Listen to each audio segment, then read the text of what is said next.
को। इसी प्रकार जिस प्रकार सोने के आभूषण का महत्व है, सोने के बिस्कुट का महत्व नहीं है, सोने के आभूषण का महत्व है, उसी प्रकार तुम्हारी अच्छाइयों का महत्व है। इस अच्छाइयों के द्वारा तुम्हें लोग पास में बिठाएंगे, नहीं तो पड़ोसी ये कहेंगे कि डोगरी कम मरे और इन पड़ोस में शांति हो, कम मरे। तुम्हें जाने का अफसोस होना चाहिए, तुम्हारे जाने का अफसोस होना चाहिए कि बेचारी बहुत अच्छी थी।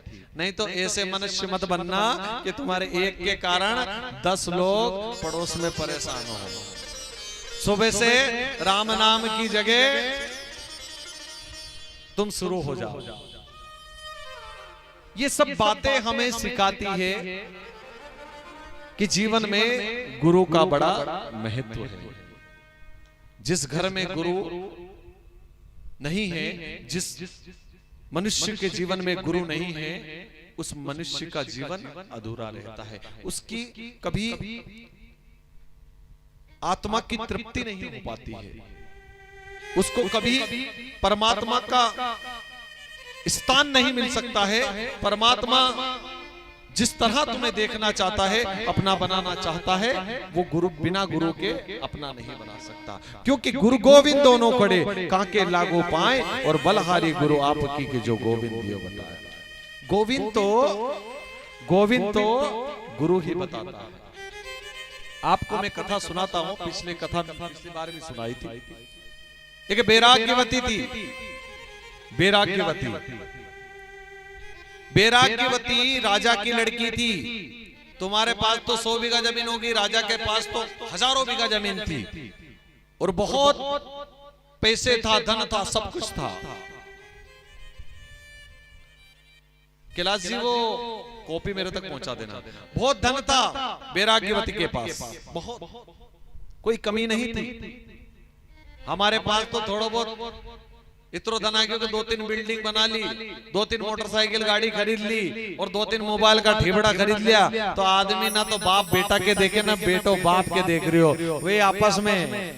वो कैलाश दादा सुना रहे थे मेरे को कथा, मेरे घर 2 पावना है, मैं पानी लेके आया तो मोबाइल चला रहा, तो मैं पानी देकर अंदर चल गयो। वो पावना ने पूछी क्यों चल गया?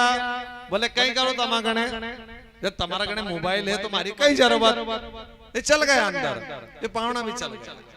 तो इसलिए तुम भी ध्यान रखो, तुम्हारे जीवन में भी इस बात का किस चीज का कब उपयोग करना चाहिए, उस चीज का तभी उपयोग करो।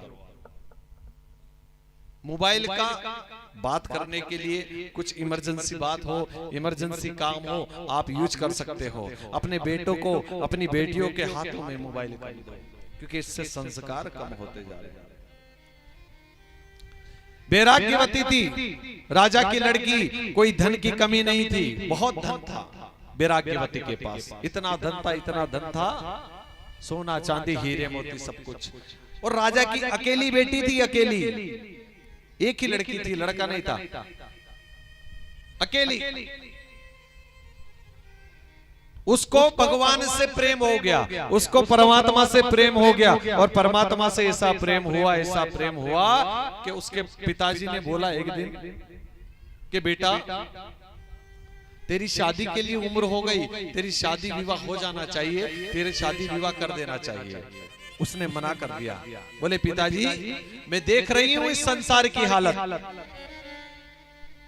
इस संसार में जिसने शादी की उनके हृदय पे हाथ रख के पूछो कि कितने संतोष में और कितने अच्छे से जी रहे हैं। आदमी कहता नहीं, ये वो लड्डू है खाए तो पछताए और नहीं खाए तो पछताए।